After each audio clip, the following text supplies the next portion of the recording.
Negócios na pauta. Oferecimento. Seabra. Soluções que impulsionam o desenvolvimento do seu negócio. Sebrae. Psyu. Ninguém resiste a um Psyu.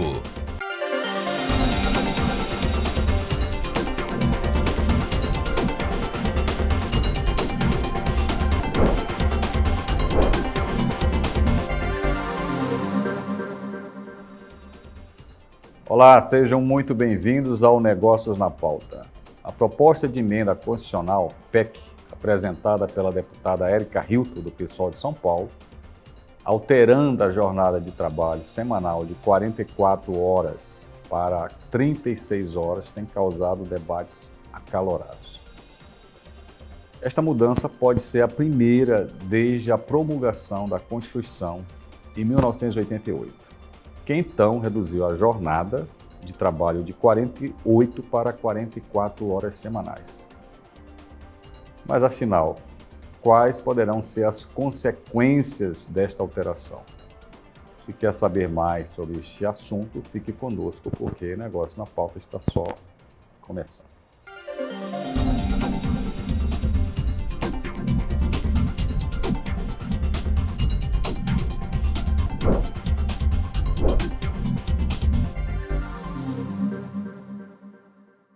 Bem, quem está aqui para debater conosco esse assunto em estúdio é o economista e professor Cursino Raposo.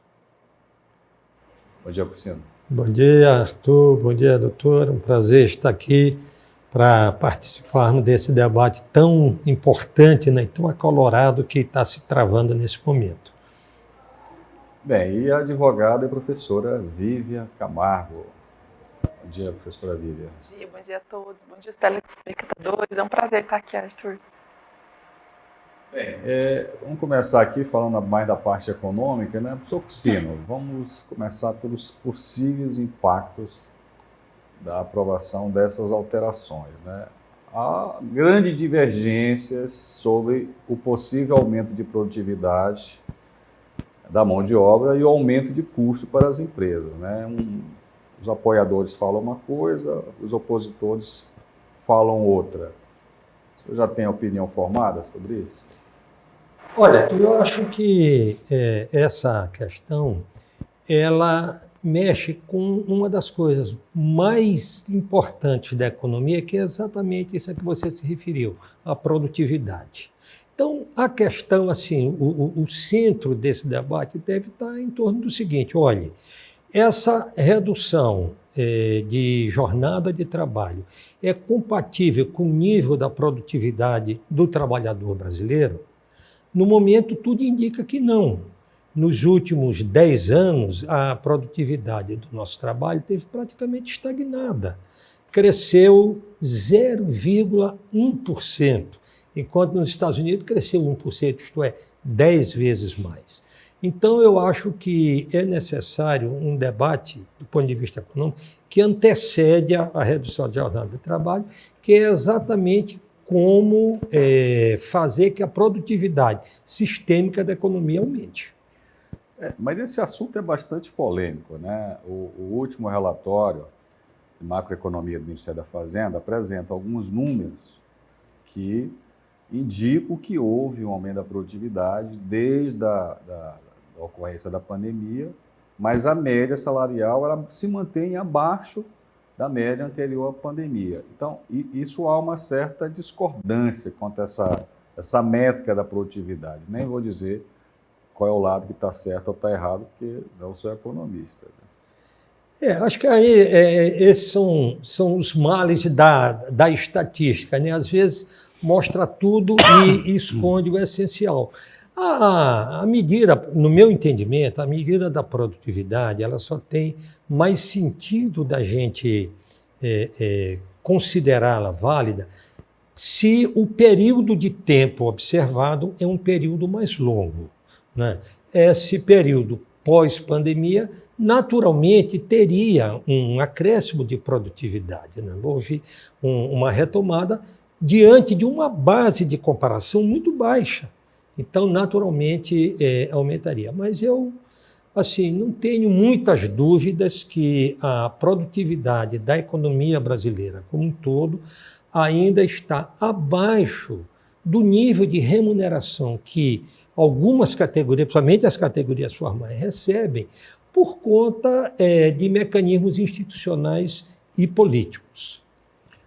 Aqui no Brasil a gente tem um hábito histórico, né? Um histórico de criação de pisos salariais, né? Eu particularmente, apesar de que já fui engenheiro, fui beneficiado por piso salarial, eu sou uma voz discordante na minha categoria. Eu digo que isso, de alguma forma, contradiz o que Marx dizia, mas mão de obra é mais um custo, né? Mão de obra é um custo, ele acaba sendo um custo que tem que ser alocado de acordo com a disponibilidade. Se você tem mais disponível do que a demanda, a tendência é que esse custo ele caia, né? Sim. E vice-versa. Mas essa discussão não é muito bem aceita no Brasil, né, professor? Porque eu vejo assim, toda a questão trabalhista, né, ela tem a sua discussão muito contaminada pelo aspecto político. É evidente, né? Que isso é natural, eu compreendo que seja assim. Porém, eu não compreendo que isso interdite o avanço da discussão para considerar os outros elementos, as outras variáveis em torno da questão.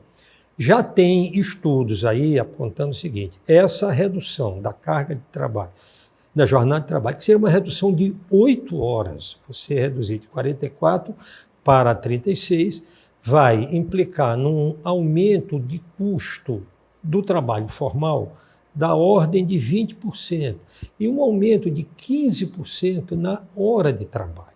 Então, isso certamente terá impacto sobre as empresas. Talvez as pequenas e médias empresas, somente da área varejista de serviço, serão mais impactadas. Principalmente, né? Estas, porque não tem muita margem de manobra, tem uma produtividade mais baixa, de novo, a gente volta a essa questão, né?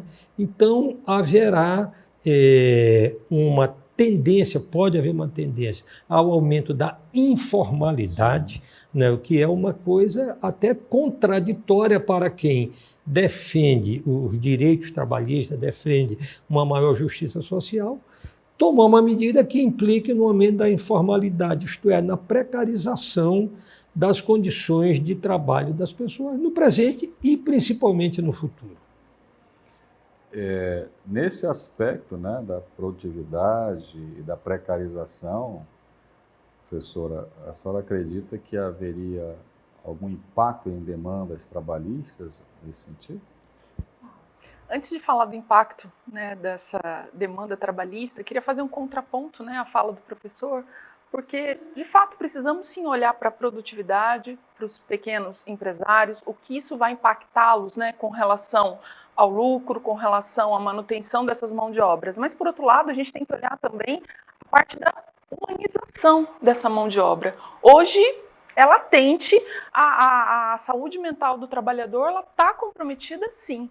Né? Pós-pandemia, isso vem, né? Teve um aumento da produtividade, como tu disse, mas teve também um aumento, né, dos impactos da saúde mental. Então, nós temos aí, né, o burnout, nós temos aí o esgotamento sendo aí muito identificado. Quanto que um trabalhador hoje, com esses acometimentos, ele traz produtividade? E aí vem a pergunta, será que com a diminuição da carga, ele teria mais tempo livre para, né, gozar da sua família, gozar de um tempo livre para si, ou não? Ou ele vai usar esse tempo livre para arrumar outro trabalho, né? As afirmações não têm que ser balizadas em estatísticas, né? Sim. Existem essas estatísticas? Sim. Hoje a gente tem estudos, né? Estudos.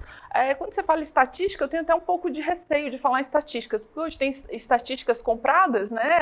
Então, assim, a gente precisa ter um pouco de cuidado. Eu, como a gente disse, como eu me manifestei aqui antes da gente iniciar o programa, né, aqui nos bastidores, eu acho que essa discussão ela é salutar, ela é importante, principalmente pós-pandemia. Estamos aí com inteligência artificial cada vez mais presente. Lógico que tudo muito iniciante ainda, né? Nós precisamos de uma maturidade, não podemos comparar nossa economia com a economia europeia. Então, a gente tem muito que caminhar ainda, mas, por outro lado, não podemos deixar de olhar para esse trabalhador que está esgotado. Será que trabalhar 8 horas a mais ou a menos, ele vai produzir mais ou menos? Então, assim, eu não estou dizendo que sim nem que não, estou dizendo que há necessidade de discutirmos isso. E depois de tantos anos, talvez seja o momento ideal. Agora, respondendo sua pergunta, Arthur, para finalizar minha fala, né? Haverá mais demandas trabalhistas? Hoje, a gente tem, já com a reforma trabalhista, a possibilidade de acordar diferente do legislado.